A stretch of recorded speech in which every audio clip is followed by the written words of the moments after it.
Hello दोस्तों, स्वागत करता हूं आपके इस खूबसूरत से चैनल रोटेशन क्लासेस पे।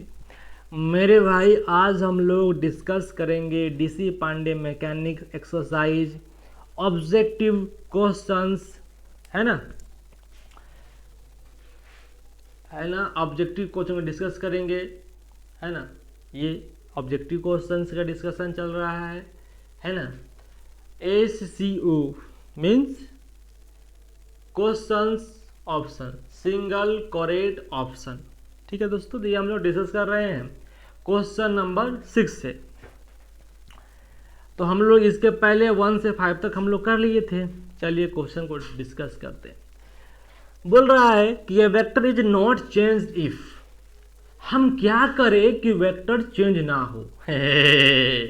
अरे भाई, बोला it is rotated through an arbitrary angles. अगर कोई वेक्टर्स है उसको किसी भी एंगल में आप रोटेट करो, क्या एंगल, क्या वेक्टर चेंज नहीं होते? ऑफ कोर्स चेंज होता है भाई। जैसे ये वेक्टर्स है और मान लेते हैं कि वर्टिकल से 90 डिग्री है, ठीक है। अब क्या किया मैंने, वर्टिकल से ये घुमा दी इस तरीके से। अब ये एंगल हो गया तुम्हारा 120 डिग्री। तो ये वेक्टर्स, अब ये दोनों वेक्टर्स क्या सेम होगा क्या? अगर मान लेते हैं कि ये बी वेक्टर्स है, तो क्या ए वेक्टर्स और बी वेक्टर्स बराबर है क्या? नहीं बराबर है भाई। दोनों का मैग्नीट्यूड बराबर भी हो सकता है लेकिन डायरेक्शन बराबर नहीं है, और वेक्टर में डायरेक्शन बराबर नहीं है तो वो वेक्टर्स चेंज हो गया है। तो ये बात गलत है, इसमें वेक्टर चेंज हो जाएगा क्योंकि एंगल चेंज करने से वेक्टर का डायरेक्शन चेंज हो जाती है। It is multiplied by an arbitrary scalars. क्या हम वेक्टर्स को स्केलर से मल्टीप्लाई करेंगे तो क्या वेक्टर चेंज नहीं होगा? ऑफ कोर्स चेंज होगा मेरे भाई। कैसे सर, कैसे? जैसे फोर्स होता है, ठीक है। अब क्या है कि ये मास इनटू एक्सेलरेशन होता है दोस्तों, ऑफ कोर्स होता है। क्या अगर ये वेक्टर्स है, ये क्या है दोस्तों? वेक्टर्स है, और ये स्केलर है, और ये तुम्हारा क्या है? वेक्टर है। ये फोर्स है, वेक्टर्स है, मास स्केलर एक्सेलरेशन भी वेक्टर है। अगर इस फोर्स को, एक्सेलरेशन को सेम रखो और इसको टाइम से मल्टीप्लाई कर देंगे तो क्या ये फोर्स कहलाएगा? क्योंकि मैंने वेक्टर को सेम रखा है। हाँ सर, मैंने स्केलर को चेंज कर दिया तो ये क्या फोर्स कहलाएगा क्या? नहीं, ऑफ कोर्स नहीं। अगर आप वेक्टर को स्केलर से मल्टीप्लाई करते हो डिफरेंट स्केलर से, तो आपको नए नए वेक्टर्स मिलेंगे। स्केलर से मल्टीप्लाई करने से वेक्टर्स चेंज हो जाती है, ये भी गलत है। It is cross multiplied by a unit vectors. अगर हम क्रॉस मल्टीप्लाई करते हैं यूनिट वेक्टर से, जैसे टॉर्क इक्वल टू होती है आर क्रॉस एफ होती है ना, सही बात है, आर क्रॉस एफ होती है। अब यूनिट वेक्टर क्या होता है? यूनिट वेक्टर जैसे अगर ए कैप निकालते हो दोस्तों, तो ये ए वेक्टर्स अपन मॉड ऑफ ए वेक्टर्स होती है तो ये भी वेक्टर्स ही है तो ये भी वेक्टर्स ही है भाई, बस उसके मैग्नीट्यूड से डिवाइड कर दिए हैं। डायरेक्शन भी वही है, बस उसका यूनिट कितना हो गया? 1 हो गया है। तो यस, अगर आप किसी वेक्टर को स्केलर से मल्टीप्लाई करते हो, क्रॉस मल्टीप्लाई करते हो, तो वो भी वेक्टर चेंज हो जाती है। तो ये भी जवाब गलत है। It is displaced parallel to itself. Yes, you are right. अगर वेक्टर्स को पैरेलल शिफ्ट करते हैं, जैसे अभी क्या है, अभी ए वेक्टर्स है और इसको 360 से रोटेट करवा दो, 360 रोटेट करवाओगे तो इसी पर आएगा। ये ए बी वेक्टर्स मान लो, तो ए वेक्टर्स इक्वल टू क्या है? बी वेक्टर्स, क्योंकि दोनों का मैग्नीट्यूड सेम है, डायरेक्शन भी सेम है। ए वेक्टर्स है तुम्हारा, ए वेक्टर्स, इसको तुम पैरेलल शिफ्ट करवा दो, इसको उठाकर तुम यहां पर भी ला सकते हो। तो वेक्टर्स में पैरेलल शिफ्टिंग अलाउ होता है, उससे वेक्टर्स में कोई चेंज नहीं होता है, वो सेम वेक्टर्स होती है। तो यस, यू आर राइट। चलिए दोस्तों, क्वेश्चन नंबर 7 से करते हैं। बहुत ही घटिया से घटिया सवाल, आप तो कर ही लोगे।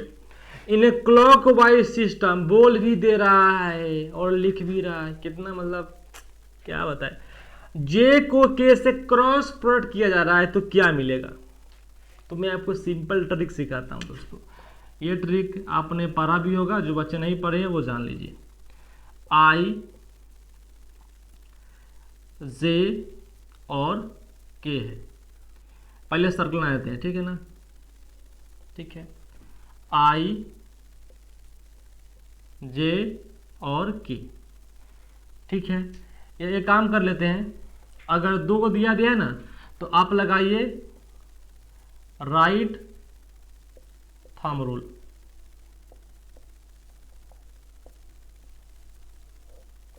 साइकिल वाला भी होता है तो वो ज़्यादा के लिए लगाते हैं, अभी ये यही से काम हो जाए।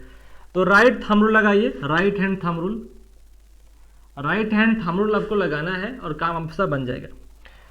ए को अगर क्रॉस करते हो बी के साथ आपको मिलता है ए बी साइन थीटा, और यहां लेते हैं यूनिट वेक्टर्स, तो ये होता है आपका, ठीक है। तो ये होता है एक्चुअल चीज। अब जे और के में एंगल कितना होगा, जे का मतलब वाई एक्सिस के अलावा यूनिट वेक्टर, के मतलब जेड एक्सिस की तरफ यूनिट वेक्टर्स, तो जे और के में एंगल कितना है, 90 डिग्री का है, और साइन 90 की वैल्यू कितना होती है, 1 होती है। और जे को के से क्रॉस करोगे, जे को के से क्रॉस करो तो क्या मिलेगा, दिखाता हूं दोस्तों, देखो इधर ये वाई एक्सिस है तो इधर जे हो जाएगा, हाँ सर, ये आई हो जाएगा क्योंकि एक्सिस से लॉन्ग है, और ये हो जाएगा तुम्हारा के हो जाएगा, ठीक है। इधर एक्स मान लो, ठीक है, इधर वाई मान लो, हाँ सर, इधर वाई इधर एक्स। तो आपको क्या है दोस्तों, जे को करना है के से, ठीक है। तो जे को के की तरफ करोगे तो जे इधर है और के इधर है, तो देखो जे जो है ऊपर है और के इधर है, एक्स इधर है, तो जे के आई, जे इधर ऊपर है, के जे एक्सिस बाहर की तरफ है, तो जे के आई है ना, तो ये आई मिल जा रहा है, तो यस यू आर राइट, ये सही जवाब है। के डॉट आई, आई के को आई के साथ डॉट कर रहे हैं, ठीक है। तो ए अगर बी के साथ अगर डॉट करते हो तो ये आपको मिलती है ए बी कॉस टाइम मिलती है, और दो वेक्टर को डॉट करने से आंसर हमेशा स्केलर मिलती है, ठीक है। तो ये कॉस जीरो की वैल्यू देखो, के और आई में एंगल कितना होगा, के और ए आई में एंगल कितना होगा, 90 होगा, और कॉस 90 कितना हो जाए, 0, तब की 1 दे रहा है, तो गलत बात है। आई को आई से डॉट किया जा रहा है तो कॉस 0 कितना होती है, 1 होती है, तो 0 दे रखा है, ये भी गलत है। जे को जे से क्रॉस किया जा रहा है तो साइन 0 कितना होता है, 0, जबकि 1 दिया है, तो ये गलत बात है, तो यही सही जवाब है। जे को के से करते हैं तो आपको आई मिलती है और उसकी वैल्यू भी कितना है, 1 है, तो सही बात है। क्वेश्चन नंबर 8 देखिए, बहुत ही सिंपल जवाब है। What is the dot product of two vectors of magnitude 3 and 5 if angle between them 60 degree है। जैसे सिंपल सा क्वेश्चन दोस्तों, जैसे ये कोई ए वेक्टर्स है और ये कोई बी वेक्टर्स है, इसका मैग्नीट्यूड जो है, इसका मैग्नीट्यूड जो दिया हुआ है वो 5 मान लीजिए, इसको मान लीजिए 3 दिया हुआ है इसका मैग्नीट्यूड, और एंगल दिया हुआ है 60 डिग्री, और फॉर्मूला क्या होता है, ए बी कॉस थीटा। तो ए का 3 और बी का कितना है 5, तो ये हो जाएगा दोस्तों 3 × 5, और कॉस 60 कितना होती है, कॉस 60 हाफ होती है, तो ये हो जाएगा 15/2 मीन्स 7.5, ये हो जाएगा तुम्हारा आंसर। तो बहुत सिंपल सा क्वेश्चन था। अब 2 क्वेश्चन और कर लेते हैं, करा दें। तो चलो दोस्तों, 1-2 क्वेश्चन और बचे, उसको हम लोग थोड़ा जल्दी सॉल्व कर लेते हैं। क्वेश्चन नंबर 9 को देखिए, बहुत ही सिंपल सा क्वेश्चन है। बोल रहा है कि the forces which meet at one point but their lines of actions do not lie in one planes are called.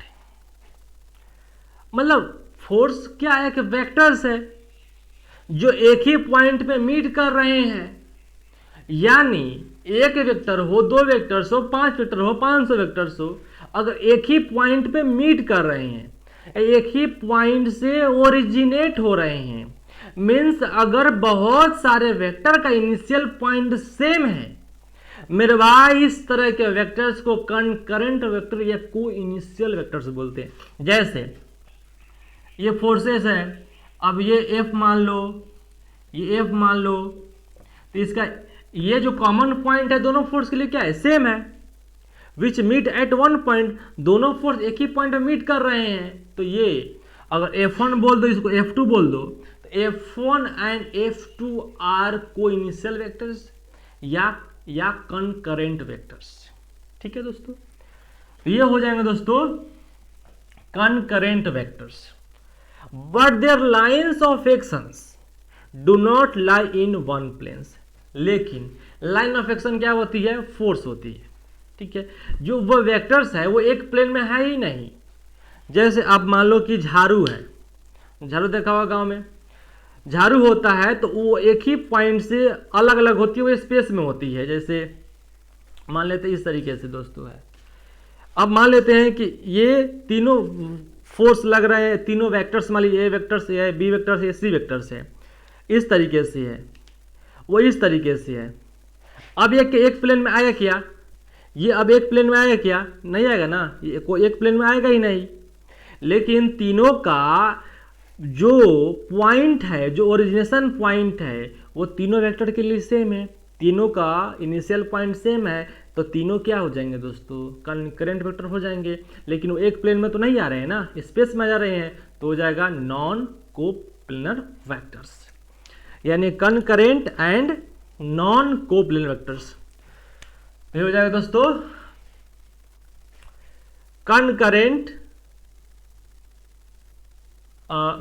यानी कनकरेंट मीन्स नॉन कोप्लेनर्स, और नॉन कनकरेंट तो नहीं होंगे ना, बी नॉन कोप्लेनर्स और कनकरेंट। नॉन कोप्लेनर्स तो है, कनकरेंट फोर्सेस भी है, लेकिन पहले क्या होंगे दोस्तों, पहले होंगे दोस्तों कनकरेंट।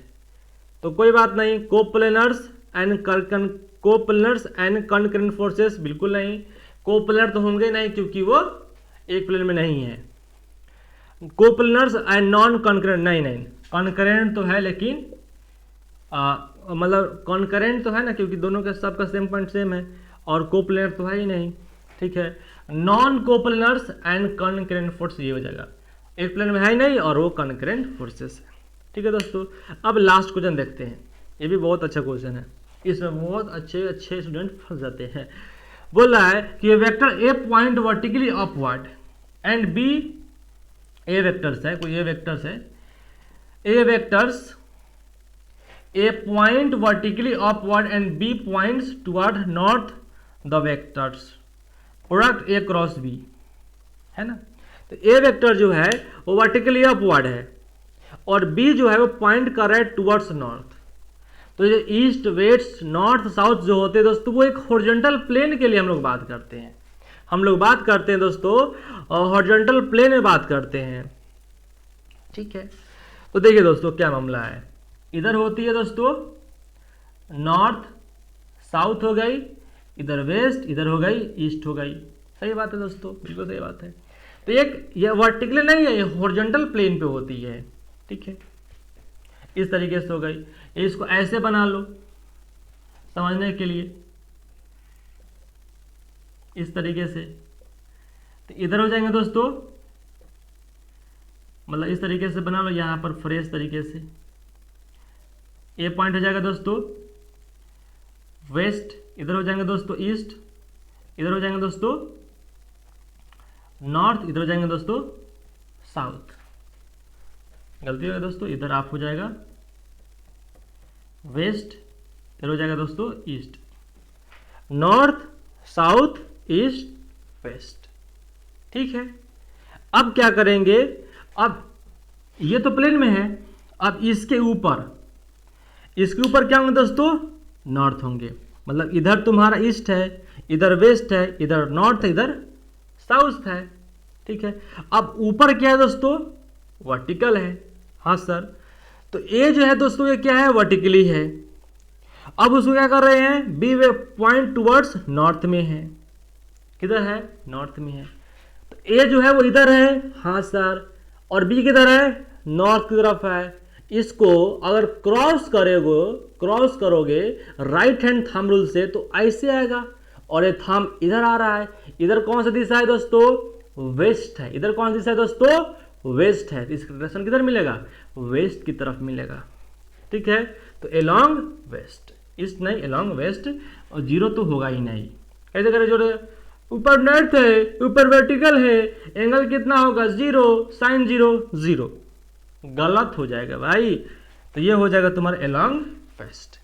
दोस्तों आज के लिए इतना है, फिर मिलते हैं नेक्स्ट वीडियो में। बधाई हो दीपावली के इस शुभ अवसर पे, आप मस्त रहे, अच्छे से खाना वाना खाए, मस्त रहे, पढ़ाई लिखाई करे और मस्ती भी करे। फिर मिलते हैं नेक्स्ट वीडियो में नए उम्मीद और नए जोश के साथ। थैंक यू सो मच, जय हिंद।